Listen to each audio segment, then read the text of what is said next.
नमस्कार दोस्तों, सोहा की आवाज़ में आप सभी का बहुत बहुत स्वागत है। आज की कहानी है अनजान जलेबी वाला। मेरे पति मयंक सिविल सुपरवाइज़र हैं। कंस्ट्रक्शन का काम जहां होता है उन्हें वहां जाना होता है। कभी किसी साइट पर तो कभी किसी साइट पर उनका काम होता है। वह भी अगर ज़्यादा समय का होता है तो फिर हम भी, यानी मैं, उनकी पत्नी दिव्यांका और हमारी छोटी 6 साल की बच्ची प्रीति भी उन्हीं के साथ वहीं चले जाते हैं। इसी बहाने उनके साथ समय बिताने का मौका भी मिल जाता है और नई जगह देखने भी। लेकिन इस तरह के बदली के काम में कभी अच्छा लगता है तो कभी चिढ़ होती है। अभी शहर के पास एक छोटी जगह पर काम चल रहा है। मयंक कुछ पेपर वर्क की वजह से हमें यहीं छोड़कर हेड ऑफिस दिल्ली गए हैं। पास ही एक छोटा बाजार लगता है। उनके जाने के बाद घर की ज़रूरी चीज़ें लेने मैं वहाँ जाती हूँ। सब कुछ ठीक था, लेकिन फिर कुछ ऐसा हुआ कि मुझे परेशान करने लगा। बाज़ार के पीछे की तरफ एक बर्तन बाज़ार था। जब मैं वहाँ गई तो तब एक जलेबी के ठेला वाला था। वो हमें ऐसे देख रहा था जैसे हमें जानता हो। वो दिखने में कोई 48 से 50 का होगा।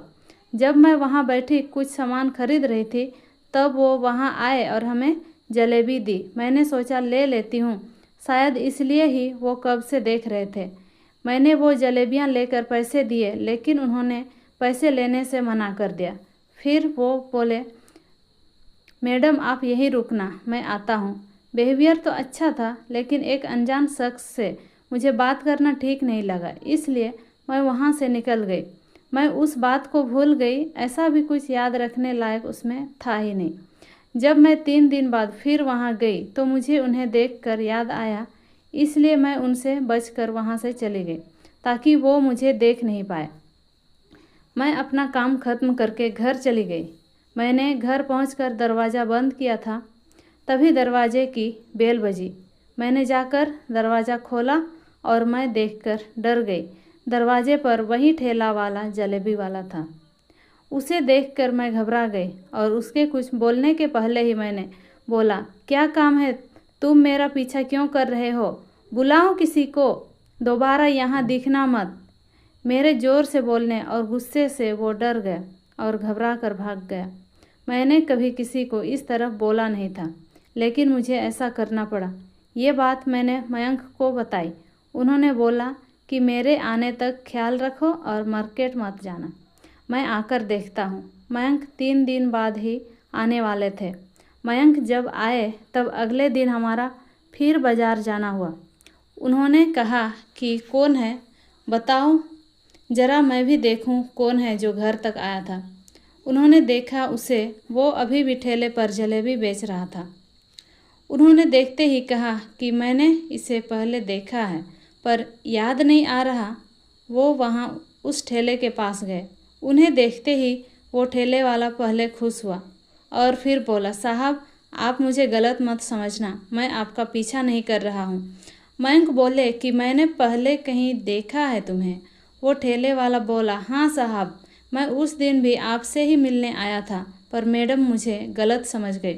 आपका एहसान है मेरे पर, बस उसी का शुक्रिया करने आया था। मयंक का काम ऐसा है कि उसे बहुत काम करने वाले के साथ मिलना होता है, इसलिए उसे शुरू से ही लगा कि उसने उन्हें पहले भी कहीं देखा है। मयंक ने उनके ये कहने पर पूछा, आप कौन हैं, कैसा एहसान? वो व्यक्ति बोला, साहब आपकी साइट थी 3 साल पहले यहाँ से 200 किलोमीटर दूर एक शहर में। मैं उस समय आपके केबिन की देख रेख, पानी भरना और सफाई का काम करता था। करीब 6 महीने पहले आप वहाँ रहे थे। मुझे आपने कम देखा होगा क्योंकि मैं अपना काम करके चला जाता था। मैं वहाँ था जब मुझे पैसे की सख्त ज़रूरत थी। घर में बहुत समस्या थी। सारा पैसा जो भी कमाता था घर में देता था। खाने का भी पैसा नहीं बचता था। कई दिनों तक तो काम चलाया, लेकिन फिर एक दिन भूखा था तो आपका डिब्बा दिखा। मैं जब सफाई करता था तब आप बाहर चले जाते थे। एक दिन मुझे भूख लगी तो मैंने आपके डिब्बे से एक रोटी निकाल कर खा ली। ऐसा ही फिर मैं करने लगा। आपकी एक रोटी से मैं पूरा दिन निकाल लिया करता था। आप कभी कभी साइट पर मैडम को भी लाया करते थे, इसलिए मुझे मैडम का चेहरा याद रह गया। वैसे भी जिसकी रोटी मैंने खाई उसका चेहरा मैं कैसे भूल सकता हूँ। मैडम को देखा तो मैं आपके घर आया ताकि आप लोगों से मिलकर मैं आपको धन्यवाद और माफ़ी मांग सकूं। उन पैसों से ही घर की समस्या भी सुलझ गई और कुछ बचाकर मैंने ये ठेला भी लगा लिया। अभी आपकी मेहरबानी की वजह से सब ठीक है।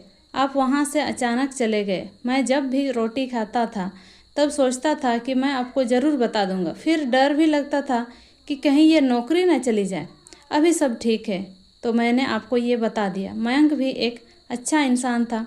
ये सब सुनने के बाद वो बोला कि आप जैसे लोग ही हैं जो ये सब याद रखते हैं और आपका धन्यवाद देते हैं, वरना लोग तो कितना भी कर लो भूल जाते हैं, लेकिन आप अगर मुझसे कहते तो मैं आपके लिए टिफ़िन ले आता। माफ़ करना, मेरी पत्नी ने आपको गलत समझा। आप कभी घर आना खाने पर, अब चोरी से नहीं खाना होगा। वो व्यक्ति खुश हुआ कि मयंक और मैं उसकी इस बात का बुरा नहीं माने। सच में उनकी आंखों में जो सच्चाई थी वो देखकर लगा कि इंसानियत अभी भी जिंदा है। ऐसे लोगों के लिए कुछ करने का मन करता है। तो दोस्तों, आपको कैसी लगी ये कहानी? अगर आपको कहानी अच्छी लगे तो हमें कमेंट कर ज़रूर बताइए।